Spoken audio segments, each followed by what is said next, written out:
देश भर के करोड़ों किसानों के लिए एक बहुत बड़ी और राहत भरी खबर है। पीएम किसान की जिस 22वीं किस्त का इंतजार आप बहुत लंबे से कर रहे थे, अब वो इंतजार फाइनली खत्म हो चुका है। सरकार ने पीएम किसान सम्मान निधि योजना की 22वीं किस्त की फाइनल तारीख का ऐलान कर दिया है। काफी समय से ये चर्चा चल रही थी कि किसानों के खातों में पैसे फरवरी के अंत तक आ सकते हैं। इसके बाद कहा गया कि होली के त्योहार से ठीक पहले सरकार ये किस्त जारी कर सकती है। मीडिया में कई तरह की तारीखें चल रही थी, लेकिन अब सरकार के ऑफिशियल अकाउंट से पक्की तारीख की पुष्टि कर दी गई है। 13 मार्च को देश के करोड़ों पात्र किसानों के बैंक अकाउंट में सीधे 2-2 हजार रुपए ट्रांसफर कर दिए जाएंगे। यानी इस बार किसानों की होली और भी शानदार और खुशियों से भरी होने वाली है।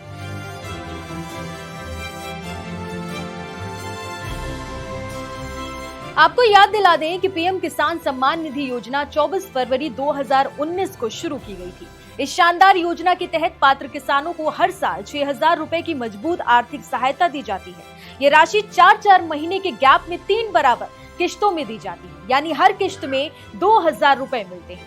सरकार अब तक 21 किश्तें जारी कर चुकी है और अब 13 मार्च को 22वीं किस्त का पैसा आना बाकी है। लेकिन यहाँ पर ध्यान देने वाली सबसे बड़ी बात यह है कि इस बार सभी किसानों के खाते में पैसे नहीं आएंगे। अगर आपने कुछ जरूरी कागजी प्रक्रिया पूरी नहीं की है तो आपकी 22वीं किस्त पूरी तरह से अटक सकती है। सबसे पहला और जरूरी काम है ई-केवाईसी। अगर आपका ई-केवाईसी अब तक पूरा नहीं है तो आपके खाते में एक भी रुपए नहीं आएगा।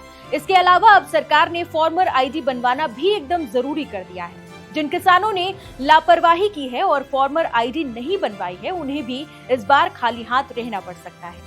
कई बार ऐसा भी हो सकता है आप सब कुछ सही करते हैं, लेकिन फॉर्म भरते समय कोई छोटी सी मिस्टेक हो जाती है। अगर आपने आवेदन में बैंक अकाउंट नंबर या आईएफएससी कोड गलत भर दिया है तो भी आपके पैसे रास्ते में ही अटक जाएंगे। अब सवाल ये है कि आपको कैसे पता चलेगा कि 13 मार्च को आपके खाते में पैसे आएंगे या नहीं। इसका तरीका बहुत ही सिंपल है। आप घर बैठे ऑनलाइन अपना स्टेटस चेक कर सकते हैं। सबसे पहले आपको पीएम किसान की आधिकारिक वेबसाइट पर जाना होगा। वहां फार्मर्स कॉर्नर में जाकर नो योर स्टेटस वाले ऑप्शन पर क्लिक करें। इसके बाद अपना रजिस्ट्रेशन नंबर और कैप्चा कोड सही भरें। ऐसा करते ही आपके सामने पूरी डिटेल स्क्रीन पर आ जाएगी।